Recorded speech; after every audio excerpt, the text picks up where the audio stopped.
দেশ এবং বিদেশের বেশ কিছু গুরুত্বপূর্ণ খবর দিতে চাই আজকের লাইভ সেশনে। আশা করি প্রত্যেকে ভালো আছেন। প্রিয় দর্শক, একদিকে বাংলাদেশের ক্যাম্পাসগুলো উত্তপ্ত হয়ে উঠছে। ছাত্রদল, শিবির, এনসিপির মধ্যে তীব্র লড়াই চলছে। রোকেয়া বিশ্ববিদ্যালয়, জগন্নাথ বিশ্ববিদ্যালয় সহ উত্তেজনা ক্রমান্বয়ে বাড়ছে। ছাত্র প্রতিনিধিদের গায়েও হাত তোলা হচ্ছে। আহত হয়ে হাসপাতালে যাওয়ার ঘটনাও ঘটছে। পাশাপাশি আন্তর্জাতিক বিশ্বের খবর, ইরান আবারও আমেরিকার উপর সারপ্রাইজ অ্যাটাক চালিয়েছে এবং মার্কিন প্রেসিডেন্ট ডোনাল্ড ট্রাম্প এই ব্যাপারে যথেষ্ট অবাক হয়েছেন, হতবাক হয়েছেন, টেনশনে পড়েছেন। পাশাপাশি ইমরান খানকে নিয়েও আশার বাণী শুনতে পাচ্ছে। দর্শক, চলুন এই খবরগুলো দিতে চাই। প্রথমে আন্তর্জাতিক বিশ্বের কিছু খবর দিয়ে আমি বাংলাদেশ প্রসঙ্গে চলে যাব। যারা বাংলাদেশ প্রসঙ্গে ডিটেল শুনতে চান, একটু ওয়েট করতে হবে। যখন আমেরিকা ইরানে হামলা বন্ধ করে আলোচনার দরজা খুলে রেখেছিল, এমন সময় কিছু গণমাধ্যম দাবি করছে হঠাৎ করে ইরান কুয়েতে মার্কিন ঘাঁটিকে টার্গেট করে সারপ্রাইজ অ্যাটাক চালিয়েছে এবং এ হামলায় আমেরিকার মার্কিন যে সামরিক সরঞ্জাম ব্যাপক পরিমাণ ধ্বংস হয়েছে। আমেরিকা বলছে যে তারা আলোচনার দরজা খুলে রেখেছে, কিন্তু ইরান এই আলোচনায় আসছে না। আর ইরান বলছে যে তারা আলোচনার নাম করে অস্ত্র জোগাড় করছে। তারা যে ধোলাই শিকার হয়েছে সেগুলোকে পুনঃসংস্কার করে প্রস্তুতি নিয়ে আবারও ধোলার জন্য রেডি হচ্ছে। ইরান বলছে, আমেরিকা বলছে ইরানের জন্য দুটো পথ খোলা: এক, চুক্তি; দুই, আত্মসমর্পণ। ইরান বলছে আমাদের জন্য পথ একটাই খোলা, সেটি হলো এ অঞ্চল ছেড়ে আমেরিকাকে চলে যেতে হবে, অন্যথায় যুদ্ধ। পাশাপাশি ইসরায়েল আমেরিকার উপর ব্যাপক নাখোশ, কারণ আমেরিকা যুদ্ধটা শুরু করতে গিয়েও হঠাৎ করে থামিয়ে দিয়েছে। বিষয় ছিল আমেরিকা এবং ইসরায়েল একযোগে ইরানে একটা ম্যাসিভ অ্যাটাক চালাবে, পুরো ইরানটাকে ধ্বংস করে দেবে। এবং ঠিক সেই মোক্ষম সময় যখন ডোনাল্ড ট্রাম্প সুইচ চাপ দেবেন যুদ্ধের, তখন ইউরোপ এবং গালফ কান্ট্রি থেকে একাধিক ফোন আসে তার কাছে। মোহাম্মদ বিন সালমান, তুরস্ক, মিশর, ইউরোপীয় রাষ্ট্রগুলো এক রাতের তুগলকি কাণ্ড ঘটিয়ে দেয় ডোনাল্ড ট্রাম্পের হোয়াইট হাউসে। প্রত্যেকটা ফোনেরই অপর প্রান্ত থেকে ট্রাম্পকে বলা হয়, যুদ্ধ বন্ধ করুন, আপনি এই বড় আক্রমণে যাবেন না, পুরো পৃথিবী অশান্ত হয়ে যাবে, আপনি আর কন্ট্রোল করতে পারবেন না, তেলের বাজার অস্বাভাবিক হয়ে যাবে, দাম বাড়বে, তেল তেল রপ্তানি বন্ধ হয়ে যাবে, আরবদের তেল ছাড়া পৃথিবী প্রায় অচল হয়ে পড়বে। ট্রাম্প তার মিত্র বন্ধুদের এই চাপে পড়ে শেষ পর্যন্ত যুদ্ধ থেকে বেরিয়ে আসেন এবং আলোচনার জন্য কাতার, পাকিস্তানকে মধ্যস্থতায় পাঠান। ইরান তাদেরকে শর্ত জুড়ে দেয়, আমেরিকাকে এই অঞ্চল ছেড়ে যেতে হবে, হরমুজে অবরোধ, যে নেভাল ব্লকেট তুলতে হবে। আর পূর্বে যে বিষয়গুলো আমেরিকা শর্তে সিগনেচার করেছিল ইসলামাবাদ চুক্তিতে, তা অক্ষরে অক্ষরে পালন করতে হবে। কিন্তু আমেরিকা বারবারই সময় নেয়, যুদ্ধবিরতি ঘটায়, শেষ পর্যন্ত তারা চুক্তির সঠিক ধারাগুলো মানে না। এটা হলো ইরানের অভিযোগ। এরই পরিপ্রেক্ষিতে প্রথম ইরান সারপ্রাইজ অ্যাটাক চালায়। এরপর আরেক দফা আমেরিকা ইরানের মধ্যে অ্যাটাক চালিয়ে একটা বড় হামলার ঘোষণা দেওয়ার পর হঠাৎ করে যখন যুদ্ধ বন্ধ থাকে, ইরান আবারও কুয়েতে অ্যাটাক চালায়। যে কুয়েতে অ্যাটাকের পর ট্রাম্প বুঝতে পারছেন যে তিনি নন, ইরান নিজেই এখন যুদ্ধের মূল ড্রাইভিং সিটে আছে। এই পরিস্থিতিতে মোটামুটি আন্তর্জাতিক বিশ্ব এইটুকু বুঝতেছে যে ইরানকে নিয়ে ট্রাম্প যে কথাগুলো বলছে মিথ্যা বলছে। কারণ ইরান যদি আমেরিকার হাতে পায়ে ধরে যুদ্ধ বন্ধের জন্য, তাহলে তারা এই অ্যাটাক নিজেরা স্বপ্রণোদিত হয়ে করবে না। এই কুয়েতে হামলার কারণে বোঝা যাচ্ছে আমেরিকা যুদ্ধটা চাইছে না, ইরান বরং যুদ্ধ চাইছে, কারণ ইরান সাফল্যের দ্বার প্রান্তে আছে, এটি ধারণা করা হচ্ছে। পাশাপাশি মার্কিন অবরোধের তীব্র নিন্দা জানালো এবার সরাসরি তেহরান। বলছে ট্রাম্প শেষ সুযোগের যে হুঁশিয়ারি দিলেন, এটাকে তারা তোয়াক্কা করে না। ইরানের শীর্ষ সামরিক উপদেষ্টা মহসেন রেজাই সতর্ক করেছেন, যে ইরানের বন্দরগুলোতে ওয়াশিংটনের নৌ অবরোধ অব্যাহত থাকলে মার্কিন জাহাজ ও বাহিনী গুরুতর ঝুঁকি এবং হতাহতের শিকার হবে। অর্থাৎ হরমুজের রাস্তা বন্ধে যে নেভাল ব্লকেট তৈরি করেছে আমেরিকা, এটা দ্রুত তুলে না ফেললে ইরান তাদের উপর ম্যাসিভ অ্যাটাক চালাবে এবং এখানে মার্কিন যে নৌবাহিনী আছে, নৌ রণতরী আছে, যুদ্ধ জাহাজ আছে, এগুলো বড় হামলার শিকার হবে এবং প্রচুর মার্কিন সেনা প্রাণ হারাবে, এটি বলছেন মহসিন রেজাই।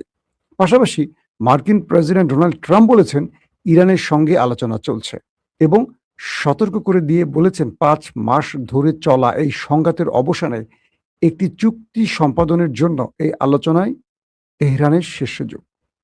যদি তেহরানের সেই সুযোগ কাজে না লাগায় তাহলে তাদেরকে নিশ্চিহ্ন করে দেবে ট্রাম্প। তবে তেহরান ওয়াশিংটনের সঙ্গে আলোচনার কথা অস্বীকার করে বলেছে তারা হরমুজ প্রণালী নিয়ে ওমানের সঙ্গে কথা বলছে। ট্রাম্পের শান্তি বোর্ড বলছে, অর্থাৎ আমেরিকা প্রস্তাব দিয়েছে ইরানকে আলোচনার, ইরান সেটাকে ডিনাই করছে, বলছে তাদের সাথে আমাদের কোনো আলোচনা নেই। হরমুজ প্রণালী ইস্যুতে আমরা আলোচনা করব ওমানের সাথে, কারণ এটা আমাদের, আর অপর প্রান্তে ওমানের। আমেরিকাকে এখানে আমাদের সাথে আলোচনা করার, সে কোত্থেকে আসছে মোরল? তাকে তো আমি মানি না, তাকে ইসরায়েল মানতে পারে, তাকে সৌদি আরব মানতে পারে, বাংলাদেশ মানতে পারে, পাকিস্তান মানতে পারে, আমি তো তাকে মানবো না। সে কে? সে তো আমার বিচারক নয়। এটা আমার অঞ্চল, আমার জলসীমার সিদ্ধান্ত আমার। যেমন আমেরিকা নিজের অঞ্চলের সিদ্ধান্ত নিজে নেয়, আমরা দিই না। আমাদের অঞ্চলের সিদ্ধান্ত আমরা দেব, আমেরিকা দেব আর কি। তো এই অবস্থার মধ্যে আছে এখন দুই দেশের আলোচনা বা হট টপিকগুলো। পাশাপাশি ইমরান খানের মুক্তির বিষয় দি অবজারভার, একটা ব্রিটিশ গণমাধ্যম, তারা বলছে যে তৃতীয় পক্ষ আলোচনা করছে এবং কিছু ভালো বার্তা আসতে যাচ্ছে। কতটুকু সঠিক জানি না। ইমরান খানের 2 ছেলে কাসিম সুলাইমান তার বাবার মুক্তির জন্য এবং তার বাবার শারীরিক অবস্থার জন্য সরকারকে কঠোর হুঁশিয়ারি দিয়ে বলেছেন তার বাবার কিছু হলে এর দায় সরকারকে বহন করতে হবে। শেষ পর্যন্ত ইমরান খানের মুক্তি মিলবে কিনা এটা নিয়ে আমি চাইবো আরো ডিটেল তথ্য আপনাদের দিতে, কারণ পাকিস্তান এই মুহূর্তে খুব ক্রুশিয়াল মুভমেন্টে আছে, যেমন বাংলাদেশ আছে। দুঃখজনক হলো সত্য যে বাংলাদেশ এবং পাকিস্তানের রাজনৈতিক বিরোধ বা চিন্তাগুলো প্রায় এক, যে কারণে বাংলাদেশে মানে অস্বস্তির মধ্যে আছে রাজনীতি। একইভাবে আমরা দেখতে পাচ্ছি যে পাকিস্তানও একইভাবে, দুটো দেশের চিন্তা চেতনা মানে সবগুলোর প্রায় মিল আছে। আমাদের দেশের রাজনৈতিক দলগুলো যেমন পরিবারতন্ত্রের, ওই দেশও তাই। ভিন্ন কেউ এসে এখানে টিকে থাকতে পারে না। এসেছিলেন শুধু ইমরান খান, তাকে সবাই মিলে একদম করাপ্টেড সবগুলো, সেনাবাহিনী বলেন, ব্রুকেট বলেন, প্রশাসন বলেন, সবাই মিলে ইমরানকে সার্চ করে দিচ্ছে, কারণ দুর্নীতি না থাকলে এরা টিকে থাকবে না। এরা তো আসলে রাজনীতি না, আসে মাল কামাইতে। তো বাংলাদেশের অবস্থা দেখেন, এই যে বিদ্যুৎ বিলের ভৌতিক বিল ওঠা শুরু করছে। আমার নিজের বাসায় ডবল হয়ে গেছে, হঠাৎ 1 মাসে 1 বিল, পরের মাসে পুরো ডবলের বেশি বিল। কাকে জিজ্ঞেস করব? আজকে ডক্টর জাহিদ, রাষ্ট্রের একজন উপদেষ্টা প্রধানমন্ত্রীর বা বিএনপি সরকারের, একসময় টকশো করতেন। তো সেই জাহিদ বলছেন যে সংশ্লিষ্ট কর্তৃপক্ষকে জানাতে ঢালাওভাবে অভিযোগ করতে না।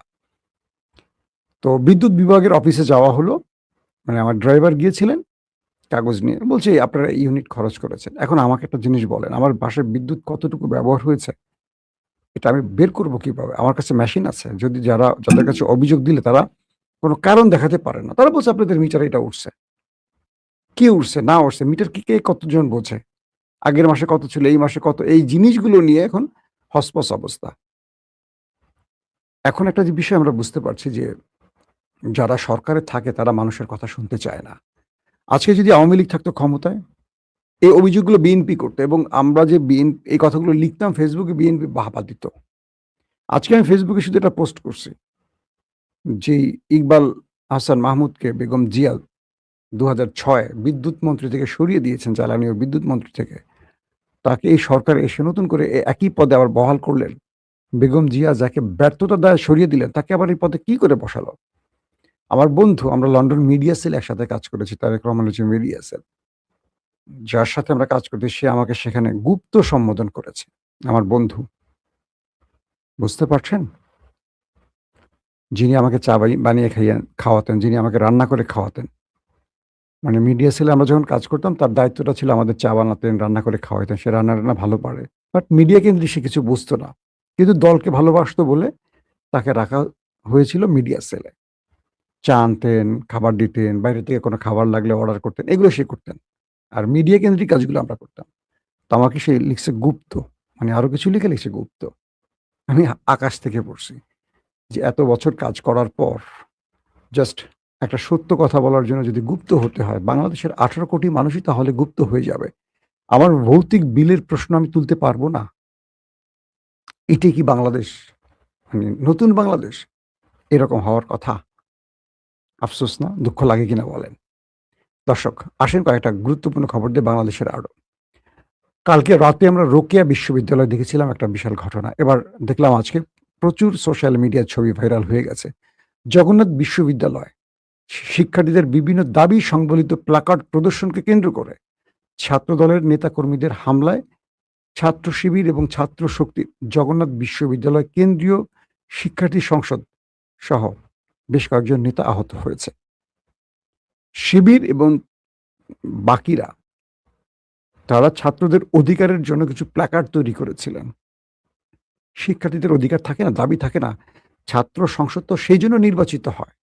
বাংলাদেশে এর আগের ছাত্র সংসদের কাজ ছিল একটাই, হল দখল, রুম দখল, গণরুম এবং ভিন্ন মতদর্শের লোকদেরকে জোর করে ভয় দেখিয়ে মিছিলে নিয়ে যাওয়া নিজের দলের যারা ক্ষমতায় থাকে। কিন্তু এবার ক্যাম্পাসগুলোর অধিকাংশ জায়গায় যেখানে নির্বাচন হয়েছে তারা সেখানে প্রভাব বিস্তার করতে পারছেন না। এই বর্জীয় রাজনীতি থেকে বেরিয়ে গেছে অনেকে। 2026-এ কেউ এই রাজনীতি পছন্দ করে না। তো জগন্নাথ বিশ্ববিদ্যালয়ের ছাত্রদের দাবির বিষয় যখন ছাত্র সংসদ মানে শিবির বা আরো যারা আছে সোচ্চার ছিলেন, তাদের উপর এই প্ল্যাকার্ড বহন করতে গেল কেন? মানে দাবির কাগজ হাতে নিল কেন? তাদের উপর অ্যাটাক করে সরকারি দলীয় নেতারা বা ক্যাডাররা। এবং এই সময় যিনি জিএস, নির্বাচিত জিএস, তাকে রক্তাক্ত করিয়ে পিটিয়ে রক্তাক্ত করা হয়েছে। শুধু তাই নয়, তাকে পিটিয়ে ধরে ছাত্রদল মিছিল করেছে, তাকে মার্চার মিছিল করছে। কি বলছে? এই ক্যাম্প কি সন্ত্রাসের ঠিকানা এই ক্যাম্পাসে হবে না। সন্ত্রাসী নিজেই বলতেছে নিরীহদেরকে যে সন্ত্রাসের ঠিকানা এই ক্যাম্পাসে হবে না।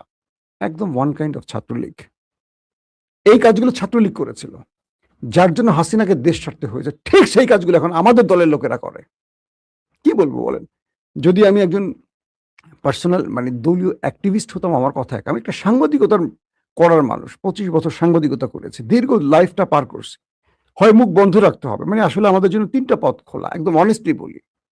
এক, চোখ বন্ধ করে দলের চামচামি করতে হবে, সত্য মিথ্যা কিছু দেখা যাবে না। কাঠের চশমা বা টিনের চশমা পরে চোখ বন্ধ করে দল যা চাইবে তাই বলতে হবে, যেটা ডক্টর জাহিদরা বলতেছে, যেটা আমাদের শাহেদ আলমরা বলতেছে, আমাদের দিলদার, রাজনৈতিক দিলদার যে বললাম, রাশেদ বলতেছে, রনি বলতেছে, ওইটা করতে হবে। কারণ দল থেকে এটা নিতে হবে, তো এটা নিতে গেলে এগুলো বলতে হবে। আগে যেটা আওয়ামী লীগের আমলে এক দল বলতো, আমরা তাদেরকে বলতাম দালাল। মানে আওয়ামী লীগ আমলে যারা মুন্নি সাহা, রাহুল রাহা, তারপরে শাকিল, ফারজানা, এই কাজগুলো যারা করতো তাদেরকে আমরা গালি দিতাম না। সরকারের দালালি করতো, সরকারের খারাপগুলো দেখতো না, শুধু ভালোটা প্রচার করতো। ভালো কি বানিয়ে বানিয়ে প্রচার করতো। সেই কাজগুলো এখন আমাদের করতে বলতেছে ওরা। কিভাবে সম্ভব বলেন আপনারা? এই যে গালিগুলো এখন পাবলিক আমাকে দিবে, আমার বাপ মা তুলে, এই গালির জন্য কি আমার বাপ মা আমাকে লেখাপড়া শিখাইছে, সততা শিখাইছে? আমাদের জন্য আসলে সাংবাদিকদের 3টা পথ খোলা। এক, কাঠের চশমা পরে থাকো, কিচ্ছু দেখবে না, শুধু দালালি করো সরকারের আর মাল কামাও। 2, তোমাদের জন্য অপশন একটাই, কি? প্রকাশ্যে একটা পক্ষের বিরোধিতা করো, আর রাজনৈতিকভাবে যেই পক্ষের কাছে স্বার্থ সেটার পক্ষে নাও। 2, চোখে দা দেখো, না দেখার ভান করে চুপ থাকো, কোনো কথা বলবো না, হাও না, নাও না।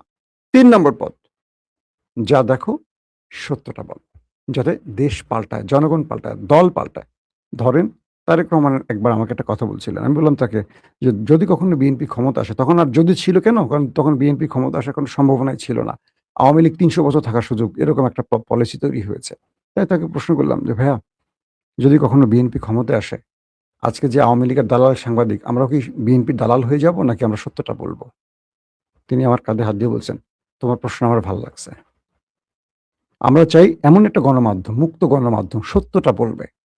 এবং তিনি আমাকে বললেন, দেখো যে খাম্বা বিদ্যুৎ নিয়ে আমাকে এত কিছু বলা হচ্ছে, বিএনপির আমলে আমাকে অনেক তথ্য প্রচারের মানে অপপ্রচারে আটকানো হয়েছে, কোনোদিন একটা সাংবাদিক আমরা গ্রেফতার করিনি, আসলেই করেনি বিএনপি। কোনো সাংবাদিকের উপর আমরা হামলা করিনি, কাউকে বিভিন্ন আইসিটি মামলায় গ্রেফতার আমরা করিনি। মিথ্যা বলছে তারপর আমরা করিনি, তাহলে প্রথম আলো, যুগান্তর, ডেইলি স্টার থাকতো না বাংলাদেশে। তারেক রহমানের মুখের কথা, লন্ডনে বসে কথা। আমরা জানি যে বিএনপি গণমাধ্যমের ক্ষেত্রে এইরকম কাজগুলো করে, কখনোই তারা মানুষের মুখ বন্ধ করে না। বেগম জিয়া বা তারেক রহমান বা জিয়া পরিবার এই টাইপের ছিল না কোনো কালে। কিন্তু এবার হঠাৎ করে একটা জিনিস খেয়াল করলাম, সরকারের 5 মাস হলো, কেমন জানি বিএনপির সিনিয়ররা করছে না, হঠাৎ করে গজিয়ে হাইব্রিড কিছু বিএনপি আছে না, এরা খুব কাউন্টার দিচ্ছে খুব নোংরা ভাষায়। এরা যে বিএনপিকে পচাচ্ছে, মানুষের কাছে অজনপ্রিয় করছে, এদেরকে যে বিএনপিকে যে ফ্যাসিস্ট বানাতে চায় হাইব্রিড গুলো, এটা দলকে বুঝতে হবে। আওয়ামী লীগের এই অসহনীয়, অসহ্যকর চেহারাটা কিন্তু আওয়ামী লীগের প্রতি মানুষের ঘৃণা বাড়িয়েছে, আর যার জন্য গণবিপ্লব হয়েছে। আপনি কথা শুনবেন, আপনার যদি মনে হয় মিথ্যা, সেটাকে সত্য দিয়ে জবাব দেবেন। আপনি কথা শুনবেন, যদি মনে হয় যে আপনার ভুল, শুধরে নেবেন। একটা রাষ্ট্র, উন্নত রাষ্ট্র এভাবেই এগোয়। একটা রাষ্ট্র গলা টিপে ধরতে হয় না, চোখ তুলে ফেলতে হয় না রড দিয়ে। এই রাষ্ট্র একটা ছেলের চোখের উদাহরণ হবে হাজারটা। কি জানেন? যে ছেলেটার চোখ তুলে ফেলা হলো, এই ছেলেটা পুরো বিএনপিকে পচিয়ে দিয়ে গেছে। কিন্তু বাংলাদেশের এখনকার মানুষ দলবাজ না, অধিকাংশ মানুষ তারা একটা সুন্দর বাংলাদেশ দেখতে চায়। তো শিবিরের ছেলেদের উপর যে অ্যাটাকগুলো হইছে বা শক্তির উপর, এটা রাজনৈতিক মামলা হিসেবে দেখবেন না। দেখবেন শিবির কার পক্ষে দাঁড়িয়েছিল। যদি সাধারণদের পক্ষে থাকে তাহলে শিবির ওন করবে, আর শিবির যদি এখানে সন্ত্রাসের পথ বেছে নেয়, অন্যের পথ বেছে নেয়, তাহলে ছাত্রদল ওন করবে। ক্লিয়ার? এখন দেখেন আসলে ফ্যাক্টটা কি ছিল। শিবির ছাত্রদের অধিকার নিয়ে দাঁড়িয়েছিল, এরকম আসছে গণমাধ্যমে। আমি যে রিপোর্টটি দিচ্ছি আমার বানানো না, গণমাধ্যম থেকে আমি আপনাদের দিচ্ছি। এবং বলা হচ্ছে যে ছাত্র শিবিরের রংপুর মহানগর শাখা, অর্থাৎ রোকেয়া বিশ্ববিদ্যালয়, সেই রোকেয়া বিশ্ববিদ্যালয়েরও আমরা অনেকগুলো ঘটনা দেখছি, এবং সেখানে 144 ধারা জারি করা হয়েছে। কালকে দুই পক্ষের মধ্যে ধাওয়া পাল্টা দেওয়া হয়েছে, পরবর্তী শিবির ছাত্রদলকে ক্যাম্পাস ছাড়া করে দেয়, দিয়ে পুরো কন্ট্রোলের নিয়ন্ত্রণ নেয়। এরপর 144 ধারা প্রশাসন জারি করে। এটা রংপুরের বেগম রোকেয়া বিশ্ববিদ্যালয়ের ঘটনা বলছি। কিন্তু আজকে ওইটাকে ছাড়িয়ে গেছে জগন্নাথ বিশ্ববিদ্যালয়। একদম নির্বাচিত প্রতিনিধিদেরকে মারধর করা হয়েছে, রক্তাক্ত করা হয়েছে। আমি এটা ডিটেল দিতে চাচ্ছি না, এটা কিভাবে কি হয়েছে আপনারা সবাই জানেন। আমার কয়েকটা প্রশ্ন দিয়ে শেষ করতে চাই ভিডিওটা, সেটা হলো, সরকার যত সহনশীল হবে, সরকার যত জনগণের সাথে আস্থা তৈরির জায়গাটা তৈরি করবে, সরকার তত লংজিভিটিতে যাবে। সরকার ততটা মানুষের আস্থায় যাওয়া শুধু না, মানে সরকারের রাষ্ট্র পরিচালনা সহজ হবে। কিন্তু এই যে ক্যাম্পাসগুলো, কদিন আগে হবিগঞ্জে, সিলেটে, তারপরে রংপুরে, এখন জগন্নাথে যে ঘটনাগুলো ঘটলো, বিরোধী মতের উপর রাজনৈতিক দলগুলোর, মানে সরকারি দলগুলোর যে হামলা, এটা সরকারকে অনেক বড় বিপদে ফেলবে। এখানে সমস্ত লাভটা বিরোধী দলের ঘরে যাবে, সরকারের কোনো লাভ হবে না, বিএনপির এক ছিটেও লাভ হবে না। আওয়ামী লীগ টিকতে পারেনি এত কিছু করে, আর বর্তমান সরকারের মধ্যে আমি আবার একটা সত্য কথা বলি, বিএনপির গুরুত্বপূর্ণ জায়গাগুলোতে জামাত শিবিরের লোক সেট হয়ে আছে। এবং দেখবেন যারা সবচেয়ে বেশি গুপ্ত শব্দটা উচ্চারণ করে, এরাই গুপ্ত। কিন্তু কেন এটা গুপ্ত বলে? তারা নিজেদেরকে পারফেক্ট জাতীয়তাবাদী প্রমাণের জন্য অন্যকে গুপ্ত বলে নিজেকে জায়েজ করার চেষ্টা করে। একদম খোলামেলা কথা বলি, যারা মানে বিএনপির ঘরে বসে গুপ্ত গুপ্ত বলে, তারা অধিকাংশ কিন্তু গুপ্তের লোক। নিজেকে ভেরিফাইড করলো, না আমি গুপ্ত না, ওই দেখো আমি গুপ্তের বিরুদ্ধে কথা বলি।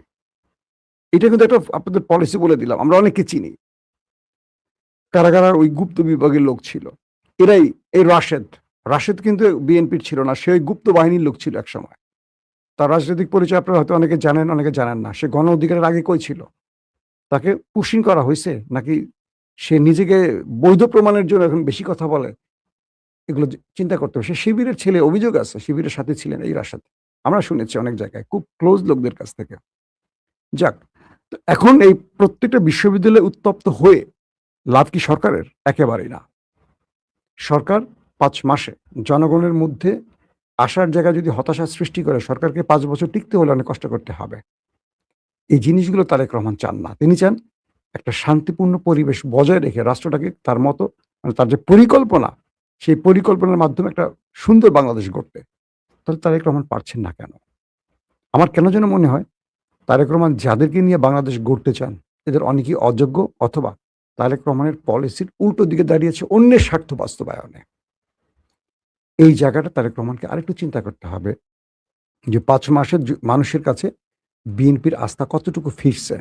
নতুন বাংলাদেশের যে সম্ভাবনার কথাগুলো আমরা বলেছি, কতটুকু সেই পথে বাংলাদেশ হাঁটতে পেরেছে? দলের নিজেদের কথাগুলো শুনলে হবে না। দল মিথ্যাটা বলে। সবসময় নিজের দালালিটা করবে, নিজের তথ্য গোপন রাখবে। জনগণের কান পেতে কথা শুনতে হবে। বাংলাদেশের প্রতিটা অঞ্চলে রাস্তা এখন দেখবেন কোনো নিয়ম কানুন নাই, ট্রাফিক ব্যবস্থা নাই। কিচ্ছু নাই। প্রশাসন বলে কিচ্ছু নাই।